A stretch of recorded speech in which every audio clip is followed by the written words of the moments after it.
death of President Gamal Abdel Nasser after 18 years in power devastated Egypt and the entire Arab world.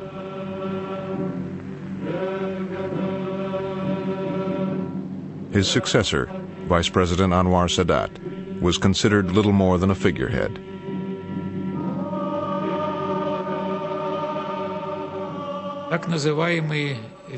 Those in Nasser's inner circle thought they could steer policy on the course set by Nasser, and they were confident that Sadat would follow the party line. The funeral was a grand occasion for the leaders of the Arab states and Nasser's Soviet allies. Nasser had severed relations with America, so the representative from Washington assumed he would be ignored. Then a soldier came into the room, weaving his way through the crowd. Apparently, it turned out heading for me. The soldier led Richardson away, out of the sight of the world's press and the watchful eye of the KGB.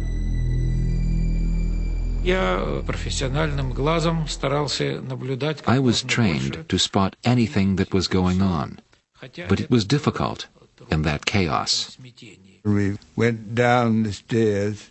The lower floor was darkened, and propped up in the hospital bed was the man who had just inherited the presidency of Egypt. President Sadat was resting away from the crowds after apparently suffering from heat stroke. He said that he wanted to take advantage of the opportunity to turn a new page in the relationship between our countries. The next day, Sadat put on a show for the American media. Egypt was a Soviet client state. Sadat considered Israel to be an American one. The United States provide Israel from the loaf of bread to the phantom to the even deficit in the budget itself. So it is the vein of life. Vein of life for Israel goes from the United States. Sadat didn't want to negotiate with Israel himself. He wanted the Americans to intervene, to deliver to Egypt the territories lost in 1967. In the 3 years since the war, Israel had established a formidable defense line along the Suez Canal, 70 miles from Cairo. What are you doing? I'm getting ready to blast you Israelis. Why? Because you Israelis occupy our land. The Suez Canal had been closed since 1967. Sadat now told the Americans that if Israel moved back a few miles from the canal, he would reopen it, even to ships trading with Israel. Sadat's proposal followed statements made by Moshe Dayan, Israel's defense minister. Dayan said that the Sinai should eventually be returned to Egypt. What we say is that we sit there just because the war is going on. But once you agree to make peace agreement, we don't think that we should sit on your Suez Canal. Golda Meir didn't want to negotiate through the Americans. She wanted direct talks with Sadat.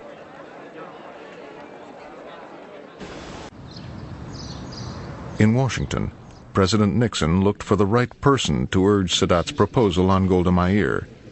He chose Joe Sisko. I can recall the words to this day. He said, "Joe, press Golda. Press her hard, but don't cause a major Donnybrook between Israel and the United States."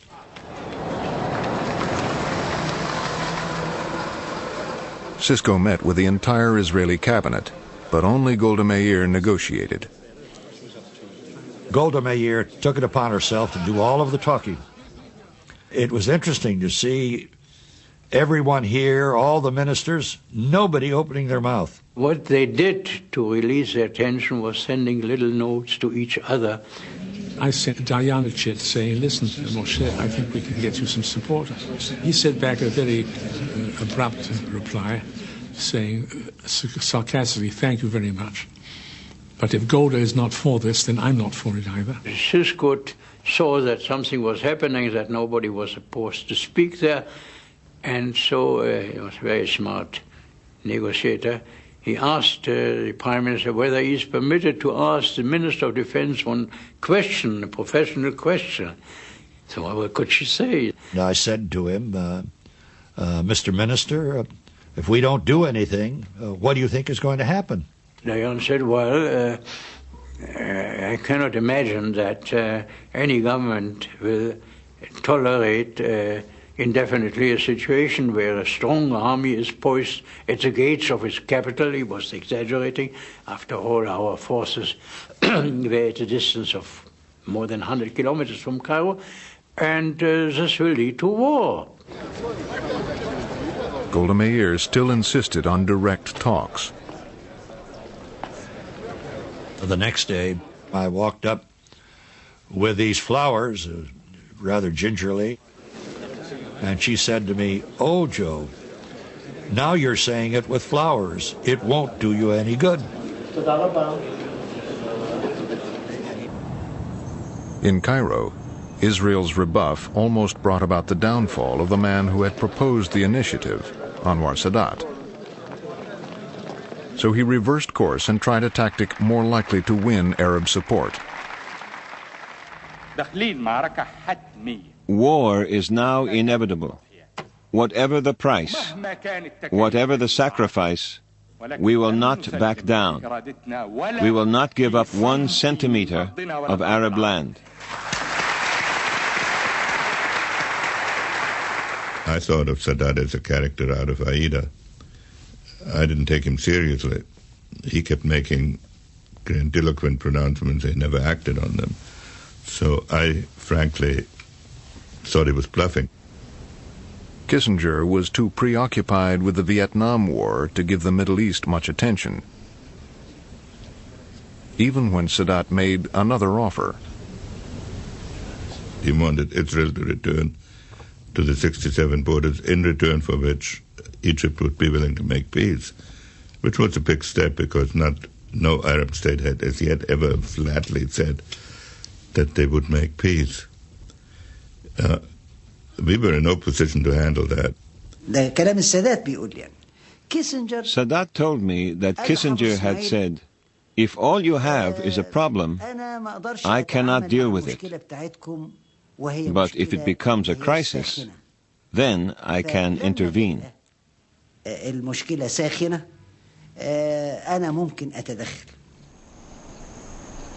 Disappointed with American diplomacy, yet still unwilling to talk to Israel directly, Sadat set out to prepare for war.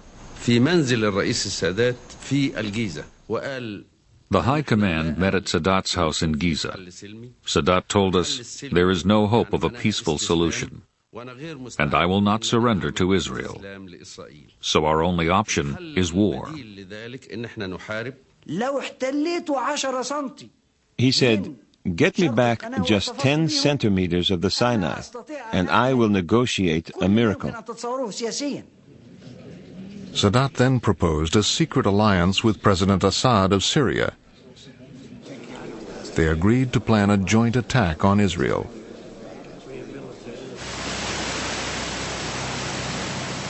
Syria's top generals sailed to Alexandria to meet their Egyptian counterparts. I went on a Russian ship, dressed in civilian clothes. I had a fake Egyptian passport and was using an alias, Jamal Hassan. At the hotel, the generals discussed the plans for their joint attack and decided on a special date. The 6th of October was Yom Kippur, the Day of Atonement. For the Jews, it is a holy day, a day of rest.